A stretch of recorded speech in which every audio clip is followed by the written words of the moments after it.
Bonjour chers fans de la crypto-monnaie. Lors de la récente audition au Congrès, le président de la SEC, Gary Gensler, a évité de répondre à de nombreuses questions, ce qui a suscité des interrogations. De plus, une étude récente menée par l'université Myeong en Corée du Sud s'est intéressée à la prévisibilité et à la dynamique des rendements des crypto-monnaies en se concentrant sur XRP, Bitcoin et Ethereum.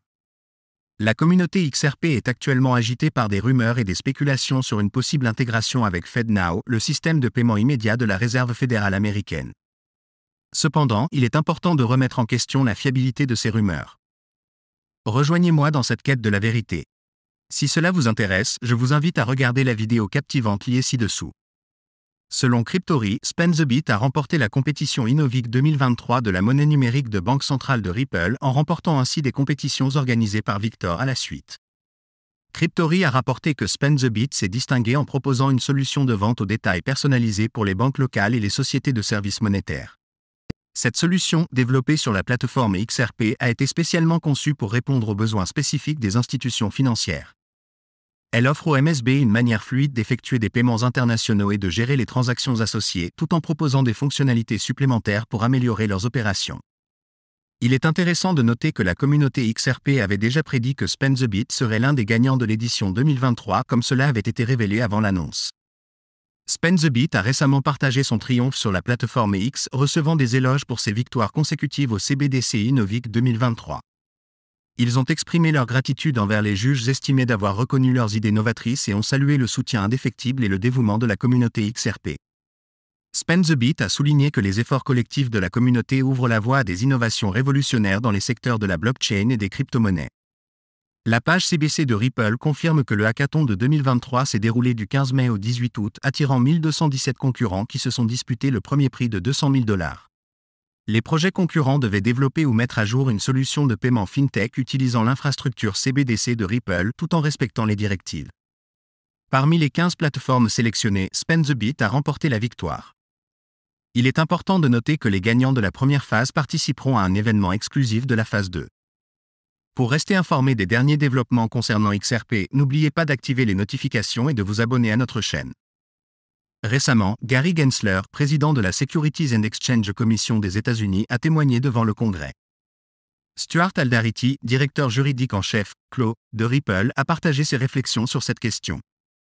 Aldariti, qui représente Ripple dans sa bataille juridique contre l'organisme de réglementation concernant la classification du XRP en tant que valeur mobilière selon la loi fédérale américaine, exprime sa déception face aux réponses du président de la SEC aux questions importantes sur la définition des valeurs mobilières.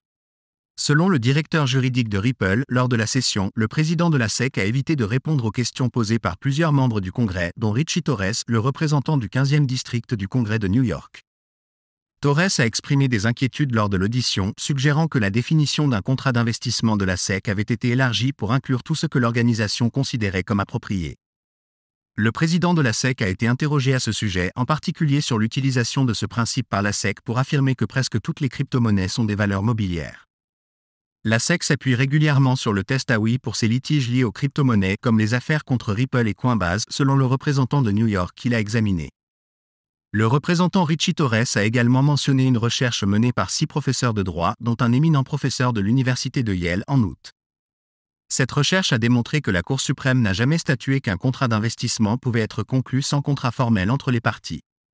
Lorsqu'on lui a demandé si la Cour suprême avait rendu des décisions antérieures établissant qu'un arrangement d'investissement pouvait être considéré comme tel sans contrat formel, le président de la SEC a eu du mal à répondre.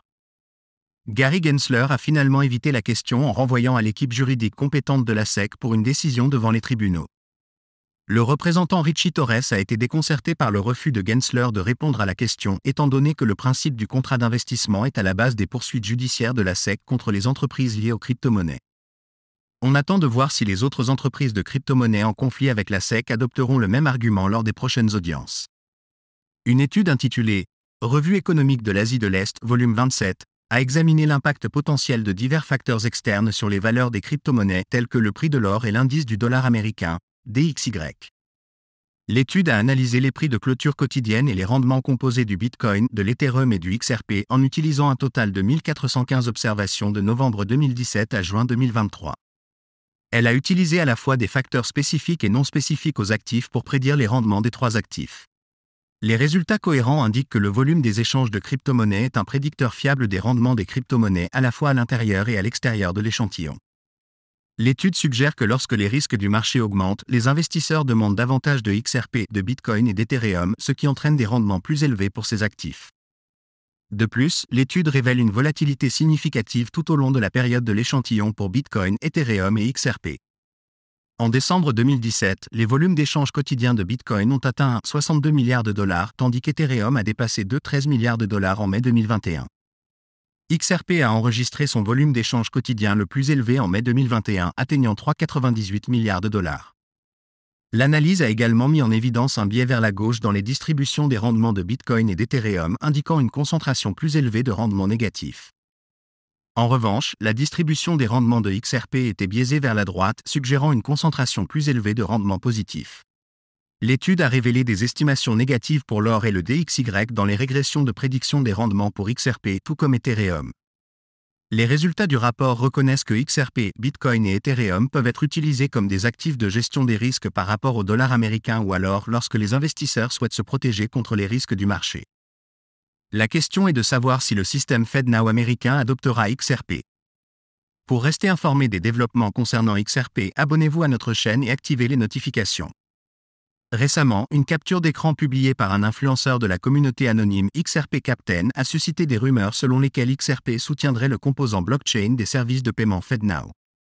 Cependant, un membre bien connu de la communauté XRP, Radov Kaman-Walk, a clarifié la situation en niant que la Fed prévoyait d'adopter XRP. Walk a souligné l'importance de sources fiables et a mis en garde contre la crédulité envers tout ce que l'on trouve en ligne. La Réserve fédérale a étudié Ripple et XRP, mais elle n'a pas l'intention de les utiliser actuellement. Bien que l'affiliation de Ripple à l'équipe de la mission Quicker Payment soit importante, cela ne signifie pas que l'infrastructure existante sera remplacée. Les partenaires de Ripple ne utilisent pas XRP pour la Fed. Il est important de souligner que la capture d'écran initiale du message de XRP Captain ne disposait pas de source fiable pour soutenir l'affirmation selon laquelle XRP participerait au composant blockchain de FedNow. Des personnalités influentes comme Harry ont vivement contesté ces allégations. De plus, il est remarquable que le site web de FedNow ne mentionne pas XRP ou Ripple.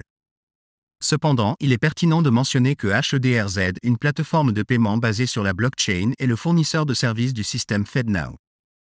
La relation entre FedNow et Ripple s'est révélée lorsque la Réserve fédérale a inclus Volin2 Technologies, un partenaire de Ripple, dans le programme pilote des systèmes de paiement. Restez informés en vous abonnant à notre chaîne et en activant les notifications pour plus de nouvelles et de mises à jour.